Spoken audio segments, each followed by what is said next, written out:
Hello friends, welcome to tasty dish.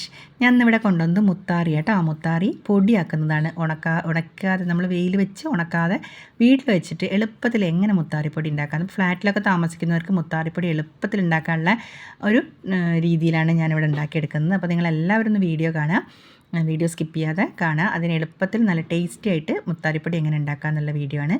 അതിനായിട്ട് ഞാനിവിടെ ഒരു 500 മുത്താറിയാണ് എടുത്തത് കേട്ടോ. നന്നായിട്ട് അഴുക്കൊക്കെ ഉണ്ട് മുത്താറിയിൽ. അപ്പോൾ അതൊരു ബൗളിലേക്ക് ഇട്ട് കൊടുത്തിട്ട് നന്നായിട്ടൊന്ന് കഴുകിയെടുക്കണം. മുത്താറിയിൽ ഒരുപാട് അഴുക്കുണ്ടാവും, അതൊക്കെ നന്നായിട്ടൊന്ന് കഴുകിയെടുക്കുക. നിങ്ങൾ ടൈമുള്ള സമയത്തൊക്കെ ഇത് ഉണ്ടാക്കി വെച്ചാൽ, നിങ്ങൾക്ക് ബോട്ടിലാക്കി വെച്ചാൽ കുറേശ്ശെ ഉപയോഗിക്കാനും എളുപ്പമാണ്. അപ്പോൾ നമ്മൾ വീട്ടിൽ രാവിലത്തെ പണിയൊക്കെ കഴിഞ്ഞ് നമ്മൾ കുറച്ച് നേരം നമ്മൾ ഇരിക്കുന്ന ടൈമിനൊക്കെ ഇത് ചെയ്തെടുക്കാം കേട്ടോ. അപ്പോൾ ഇതിലേക്കുള്ള അഴുക്കൊക്കെ ഒന്ന് നന്നായിട്ടൊന്ന് കഴുകി കാണിച്ചു തരാം. ആദ്യം ഞാൻ കുറച്ച് വെള്ളം ഇതിലേക്ക് ഒഴിച്ചിട്ട് നന്നായിട്ടൊന്ന് കൈ വെച്ചിട്ട് നന്നായിട്ടൊന്ന് ഇതുപോലെ മുത്താറി ഇതുപോലെ ചെയ്ത് കഴിഞ്ഞാൽ അതിൻ്റെ ഉള്ള അഴുക്കൊക്കെ അതിലേക്ക് മുകളിലേക്ക് പൊന്തി വരുന്നത് കാണാം. ചിലപ്പോൾ നമുക്ക് കടയിൽ നിന്ന് ഈ പൊടികളൊക്കെ മേടിക്കുമ്പം അത് കഴുകുന്നുണ്ടോ ഒന്നും നമുക്കറിയില്ല. പൊടിക്കുന്ന സമയത്ത് കഴുകുന്നുണ്ടോ എന്നൊന്നും അറിയില്ല. അപ്പോൾ നമുക്ക് വീട്ടിൽ ഇതുപോലെ നന്നായിട്ട് കഴുകിയെടുക്കുമ്പോൾ നമുക്ക് ധൈര്യത്തിൽ കുട്ടികൾക്ക് കൊടുക്കാനും ഇനി നമ്മൾ എല്ലാവർക്കും വലിയവർക്ക് കഴിക്കാനൊക്കെ ധൈര്യപൂർവ്വം നമുക്കിത് ഉണ്ടാക്കിയെടുക്കാം കേട്ടോ. പെട്ടെന്ന് തന്നെ ഉണ്ടാക്കിയെടുക്കാം. കുറച്ച് ക്വാണ്ടിറ്റിയോ അല്ലെങ്കിൽ നിങ്ങൾക്ക് ഒരുപാട് ക്വാണ്ടിറ്റി ഉണ്ടാക്കിയാലും കേടാവൊന്നുമില്ല. വീട്ടിൽ സൂക്ഷിച്ച് വയ്ക്കാം.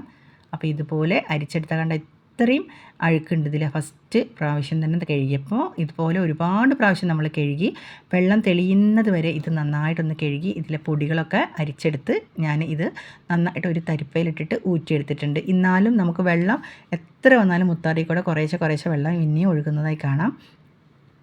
അപ്പോൾ ഒരു 5 മിനിറ്റ് നമുക്ക് ഇതുപോലെ ഒന്നൊരു ബൗളിലേക്കോ എങ്ങനെയെങ്കിലും വെച്ച് ഒരു അരിപ്പ ഇട്ടിട്ട് വെക്കാം കേട്ടോ. അപ്പോൾ അതിൻ്റെ വെള്ളമൊക്കെ ഒന്ന് ഒഴിവായി കിട്ടും. ഇനി നമുക്ക് നന്നായിട്ട് ഒരു ടവലെടുക്കാം. ടവലോ ബാത്ത് ടവലോ അല്ലെങ്കിൽ തോർത്തുമുണ്ടായാലും മതി. നല്ല വൃത്തിയുള്ള തോർത്തുമുണ്ട് എടുത്തിട്ട് അതിലേക്കൊന്ന് നന്നായിട്ട് ഇതുപോലെ പരത്തി വെക്കുക. നന്നായിട്ടൊന്ന് അതിലേക്കിട്ടിട്ട് പരത്തി വെക്കണം, എന്നാലേ ഇത് ഉണങ്ങിയെടുക്കാൻ പറ്റുള്ളൂ. ഇത് നമ്മൾ വെയിലത്ത് വെച്ചിട്ടല്ല ഉണക്കുന്നത്, ഫാനിൻ്റെ അടിയിൽ വെച്ചിട്ടാണ് ഉണക്കുന്നത്. അത്ര ഉണക്കം മതി. ഇനി നമുക്ക് ഫാന് ഫുൾ സ്പീഡിൽ തന്നെ ഫാൻ ഇട്ടിട്ട് ഒരു 20 മിനിറ്റ് ഇതുപോലെ പരത്തി വെച്ച് കഴിഞ്ഞാൽ പെട്ടെന്ന് തന്നെ ഉണങ്ങി കിട്ടും. ഇപ്പോൾ കണ്ടോ, കയ്യിൽ പറ്റി എടുക്കുന്നുണ്ട്. കയ്യിൽ ഞാൻ പരത്തുമ്പോൾ തന്നെ നിങ്ങൾക്ക് കാണാം പറ്റി വരുന്നുണ്ട് മുത്താറി ഇതുപോലെ. ഇനി നമുക്കിത് ഉണക്കിയിട്ടെടുക്കുമ്പോൾ ഞാൻ കാണിച്ചു തരാം. ഇതുപോലെ 20 മിനിറ്റ് ഫാനിൻ്റെ ചോട്ടിൽ വെച്ചു. അപ്പോൾ നമ്മൾ നന്നായിട്ട് 20 മിനിറ്റ് കഴിയുമ്പോൾ ഇത് എടുത്ത് നോക്കിയാൽ കണ്ട കയ്യിലേക്കൊന്നും ഒട്ടിപ്പിടിക്കുന്നേ ഇല്ല. അതായത് ഒന്ന് നന്നായിട്ട് ഉണങ്ങി കിട്ടിയിട്ടുണ്ട്. ഇനി നന്നായിട്ട് അതൊന്ന് ഞാനൊരു ബൗളിലേക്ക് തന്നെ എടുത്ത് വെക്കാൻ പോവാണ്. അപ്പോൾ എല്ലാം നന്നായിട്ട് ഉണങ്ങി കിട്ടിയിട്ടുണ്ട് കേട്ടോ. ഒരു 20 മിനിറ്റ് ഫാൻ ഓഫ് ചെയ്യരുത്, ഫുൾ സ്പീഡിൽ തന്നെ ഇട്ടിട്ട് ഉണക്കിയെടുക്കാം. ഇനി അത് ഞാനൊരു ബൗളിലേക്ക് മാറ്റിയിട്ടുണ്ട്. ഇനി നമുക്കിതൊന്ന് പൊടിച്ചെടുക്കണം. മിക്സിയുടെ വലിയ ജാർ എടുത്തിട്ട് ഇനിയെല്ലാം ഞാൻ മിക്സിയിലിട്ടിട്ട് ഒന്ന് പൊടിച്ചെടുക്കാൻ പോവാണ്. വലിയ ജാറുണ്ടെങ്കിൽ 2-3 പ്രാവശ്യമായിട്ട് ക്വാണ്ടിറ്റിക്ക് അനുസരിച്ച് ഒന്ന് പൊടിച്ചെടുക്കാം കേട്ടോ. അപ്പോൾ 2 പ്രാവശ്യമായിട്ട് ഞാനിവിടെ പൊടിച്ചെടുക്കുന്നത്.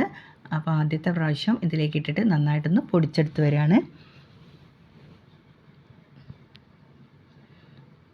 പണ്ടൊക്കെ മുത്താറി ഉണ്ടെങ്കിൽ നമ്മൾ ആദ്യം അരച്ച് അതിൻ്റെ പാലാക്കി അത് കുട്ടികൾക്കൊക്കെ കൊടുക്കാൻ പെട്ടെന്നൊന്നും കഴിയാൻ പറ്റില്ല. അപ്പോൾ ഇതുപോലെ ഉണ്ടാക്കി വെച്ചാൽ കഴിഞ്ഞാൽ കുട്ടികളൊക്കെ കരയുന്ന സമയത്തോ കുട്ടികൾക്ക് ഭക്ഷണമൊക്കെ ആവുന്ന സമയത്ത് നമുക്ക് പെട്ടെന്ന് വിരകി കൊടുക്കാവുന്ന പറ്റും.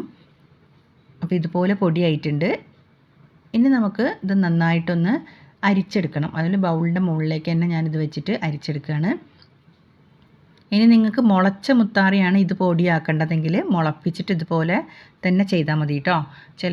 ഒരു മുത്താറി മുളപ്പിച്ച് എടുത്താലും അടിപൊളിയാണ്. അപ്പോൾ മുത്താറി മുളപ്പിച്ചിട്ടായാലും ഇതുപോലെ തന്നെ ചെയ്താൽ മതി. ഇനി ഞാൻ രണ്ടാമത്തെ ട്രിപ്പും കൂടി ഇതിലേക്ക് ഇടുകയാണ്. ആദ്യത്തെ ഒന്ന് തരിച്ചെടുക്കുമ്പോഴേക്ക് രണ്ടാമത്തെ ഇട്ടിട്ടൊന്ന് കറക്കിയെടുത്ത് വരാം. മോള് കൂടെ ഉള്ളതുകൊണ്ട് സഹായത്തിനുള്ളതുകൊണ്ട് ഒന്ന് കറക്കി എടുത്ത് വരാം. അപ്പോഴേക്കും ഞാനിതൊന്ന് അരിച്ചെടുക്കുകയാണ്. ഇതുപോലെ അരിച്ചെടുക്കണം. നമുക്ക് ഇതുപോലെ ഞാൻ പാത്രത്തിലേക്ക് തന്നെ ഈ വറക്കുന്ന ഈ ബൗളിലേക്ക് തന്നെ വെച്ചിട്ടാണ് നമ്മളൊന്ന് അത് തരിച്ചെടുക്കുന്നത്. ഇനി അങ്ങനെയല്ലെങ്കിൽ നമുക്ക് നന്നായിട്ടൊരു ഷീറ്റ് പേപ്പർ വിരിച്ചിട്ട് ഒന്ന് തരിച്ചെടുത്താൽ പെട്ടെന്ന് തന്നെ ഇത് കൈ വെച്ച് 2-3 തട്ട് കൊടുത്താൽ തന്നെ നമുക്ക് പെട്ടെന്ന് തരിച്ച് കിട്ടും. അപ്പോൾ അതിൻ്റെ ബാലൻസ് ആ തോലൊക്കെ ലാസ്റ്റായിട്ട് നമുക്കിതിൽ കാണാം. 2 തരിക്കുമ്പോഴേക്ക് നൈസ് ഇതെടുക്കുക കേട്ടോ. നമ്മൾ തരിപ്പ എടുക്കുമ്പോൾ പുട്ടിൻ്റെ അതല്ല, പത്തിരി തരിക്കുന്ന ആ തരിപ്പയിൽ തന്നെ നൈസ് ഹോൾസ് ഉള്ളതിലേക്ക് തന്നെ ഇട്ടിട്ട് തരിക്കാൻ നോക്കുക. അപ്പം നല്ല നൈസ് പൊടിയായി കിട്ടും. ഇനി ഇതൊക്കെ ഒന്ന് തരിച്ചെടുക്കുമ്പോൾ അതിൻ്റെ ബാലൻസ് പൊടി നമുക്കൊന്ന് കാണാം. കുറച്ച് പൊടി ഉണ്ടാവും. ആ തോല് ഒക്കെ നമുക്ക് ഒഴിവാക്കി എടുക്കണമല്ലോ. അപ്പോൾ തോലൊക്കെ നമുക്ക് ഒഴിവാക്കി എടുക്കാൻ വേണ്ടിയിട്ട് വെക്കാം. അപ്പോഴേക്ക് ഇത് തരിച്ച് വരുമ്പോഴേക്ക് അടുത്ത പൊടി പൊടിച്ചെടുക്കാം. അപ്പോൾ പെട്ടെന്ന് തന്നെ നമുക്ക് വേറൊരാൾ കൂടെ ഉണ്ടെങ്കിൽ പെട്ടെന്ന് വെച്ച് ഇനി വേറെ ആൾ വേണമെന്നൊന്നുമില്ല, ഒരാളെ തന്നെ മതി. നമ്മൾ മിക്സിയുടെ അടുത്ത് തന്നെ വെച്ചിട്ടൊന്ന് തരിച്ചെടുത്താൽ പെട്ടെന്ന് കഴിയുന്ന സംഗതിയാണ്. അപ്പോൾ ഇത് തരിച്ചെടുത്തിട്ടുണ്ട്. ഇനി ഇതിൽ ഈ ബാലൻസൊക്കെ നമുക്കൊരു ബൗളിലേക്കാക്കി വയ്ക്കാം. ഈസി ആയിട്ട് ചെയ്യാൻ പറ്റുന്ന കാര്യങ്ങളാണ് വീട്ടിൽ. നമ്മൾ വെറുതെ ഇരിക്കുമ്പോൾ ഇതുപോലെ ചെയ്ത് ബോട്ടിലൊക്കെ ആക്കി വെച്ചാൽ നമുക്ക് പിന്നീട് പെട്ടെന്ന് തന്നെ ഉപയോഗിച്ചെടുക്കാം കേട്ടോ.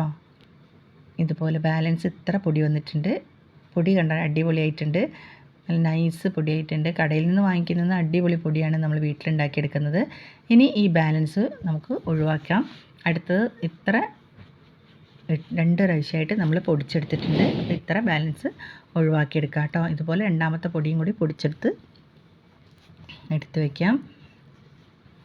നമുക്കിതുകൊണ്ട് പുട്ടുണ്ടാക്കാം, പത്തിരി ഉണ്ടാക്കാം, ദോശമാവിൽ കുറച്ചിട്ടൊരു ദോശ ഉണ്ടാക്കാം, ഇടിയപ്പം ഉണ്ടാക്കാം. എല്ലാ കാര്യത്തിനും റാഗിപ്പൊടി അടിപൊളിയാണ്. ഷുഗർ പേഷ്യൻസിനൊക്കെ നല്ല സാധനമാണ് റാഗിപ്പൊടി. നമ്മൾ കുറച്ച് ജ്യൂസ് പോലെ കുറച്ച് വെള്ളത്തിൽ വിരകിയിട്ട് നമ്മൾ കഴിക്കാം, കുട്ടികൾക്ക് കൊടുക്കാം. വൈകുന്നേരം സ്കൂൾ വിട്ട് വരുമ്പോൾ ഇതിലേക്ക് ഇതൊന്ന് അരിച്ച് നമുക്കൊന്ന് വിരകിയിട്ട് പഴവും നാളികേരമൊക്കെ ഇട്ടാൽ നല്ല ടേസ്റ്റാണ്. ഇനി ഇത് നമുക്ക് ഇതൊന്ന് വറുത്തെടുക്കണം കേട്ടോ. നല്ല നൈസ് പൊടിയായിട്ടുണ്ട്. ഇത് നമ്മളൊന്ന് ഗ്യാസിൽ വെച്ചിട്ടൊന്ന് ജസ്റ്റ് ഒന്ന് വറുത്തെടുക്കാൻ പോവുകയാണ്. ഒരുപാട് ടൈമൊന്നും വേണ്ട, കുറച്ച് നേരം വറുത്തെടുക്കുമ്പോഴേക്കും ഇത് ആയി കഴിയും. ആദ്യം നമ്മൾ വറുത്തെടുക്കുമ്പോൾ നന്നായിട്ടൊരു കട്ടിയുള്ള പോലെ തോന്നും, കാരണം അങ്ങോട്ടും ഇങ്ങോട്ടും നീങ്ങാനുള്ളൊരു ബുദ്ധിമുട്ടുണ്ടാവും പൊടി. അപ്പോൾ നമുക്ക് മനസ്സിലാക്കാം അതിൽ കുറച്ച് വെള്ളത്തിൻ്റെ ആ ഒരു കണ്ടൻറ്റ് ഉണ്ടെന്ന്. അപ്പോൾ അത് നമ്മൾ കുറച്ച് നേരം വറുത്തെടുക്കുമ്പോൾ തന്നെ ഒന്ന് ലൂസായിട്ട് പൊടി പെട്ടെന്ന് തന്നെ നമുക്ക് അങ്ങോട്ടും ഇങ്ങോട്ടും ഇളക്കിയെടുക്കാൻ പറ്റുന്ന വിധത്തിലാവും. അപ്പോൾ നമുക്ക് ഏകദേശം പൊടി ചൂടായിന്ന് മനസ്സിലാക്കാം കേട്ടോ. അത്ര മതി. അപ്പോൾ നമ്മൾ പത്തിരിപ്പൊടിയൊക്കെ വറുക്കുന്ന പോലെ ഒരുപാട് ടൈമൊന്നും എടുക്കേണ്ട മുത്താറിപ്പൊടി വറുക്കാൻ. അപ്പോൾ ഒരുവിധം നന്നായിട്ടൊന്ന് വറുത്തെടുത്ത് കഴിഞ്ഞാൽ നിങ്ങൾ ബോട്ടിലാക്കിയിട്ട് സൂക്ഷിച്ച് വയ്ക്കാം. ഇത് അതുപോലെ നമ്മൾ ബോട്ടിലാക്കരുത്. നമ്മൾ വറുത്തെടുത്ത് കഴിഞ്ഞാൽ നമുക്ക് ഫാനിൻ്റെ ചുവട്ടിൽ വെച്ചിട്ട് നന്നായിട്ടൊന്ന് നമ്മൾ തണുപ്പിച്ചെടുക്കണം കേട്ടോ. തണുപ്പിച്ചെടുക്കുമ്പോൾ മാത്രമേ അത് ബോട്ടിലാകുമ്പോൾ അതിൻ്റെ വെള്ളമൊന്നും ഇല്ലാണ്ട് ആവുള്ളൂ. ബോട്ടിലാക്കാൻ വേണ്ടിയിട്ട് നൈസ് പൊടിയായിട്ട് ഇപ്പോൾ റെഡി ആയിട്ടിട്ട് ഇനി നമുക്കത് വലിയ പ്ലേറ്റിലോ പാത്രത്തിലോ ഒക്കെ ഇട്ടിട്ട് നന്നായിട്ടൊന്ന് ചൂടില്ലേ നമ്മൾ വറുത്ത ചൂടൊന്ന് പോകാൻ വേണ്ടിയിട്ട് ഒന്ന് ജസ്റ്റ് ഒന്ന് വിരിച്ച് വെക്കുക കേട്ടോ. നന്നായിട്ടൊന്ന് പൊടിയൊക്കെ ഒഴിവാക്കി പൊടീൻ്റെ ആ ചൂട് പോകുന്ന വിധത്തിലൊന്ന് ആക്കി കഴിഞ്ഞിട്ട് നമുക്ക് നല്ല ബൗളിലൊക്കെ ആക്കിയിട്ട് അടച്ച് വെച്ച് കഴിഞ്ഞാൽ ഇത് ഒരുപാട് കാലത്തേക്ക് ഇത് സൂക്ഷിച്ച് വയ്ക്കാം. അപ്പോൾ ഇതുപോലെ നൈസായിട്ട് പൊടി ഉണ്ടാക്കി വെക്കാം. നിങ്ങൾക്ക് എല്ലാവർക്കും ഇഷ്ടപ്പെട്ടവരൊക്കെ സബ്സ്ക്രൈബ് ചെയ്തവരൊക്കെ ആണെങ്കിൽ ഈ വീഡിയോ ഇഷ്ടപ്പെട്ടവരൊക്കെ ആണെങ്കിൽ നമുക്കൊന്ന് എൻ്റെ ചാനലൊന്ന് സബ്സ്ക്രൈബ് ചെയ്ത് ലൈക്ക് ചെയ്ത് ഷെയർ ചെയ്യണം കേട്ടോ. ഫാമിലീസിനും ഫ്രണ്ട്സിനൊക്കെ ഒന്ന് അയച്ചു കൊടുക്കാം. അപ്പോൾ എളുപ്പത്തിൽ റാഗിപ്പൊടി ഉണ്ടാക്കുന്ന ഒരു വിധത്തിലാണ് ഞാൻ കാണിച്ചു തന്നത്. അപ്പോൾ നിങ്ങൾ ഈ റാഗി കൊണ്ട് ഒരുപാട് കാര്യങ്ങൾ ഉണ്ടാക്കിയെടുക്കാം.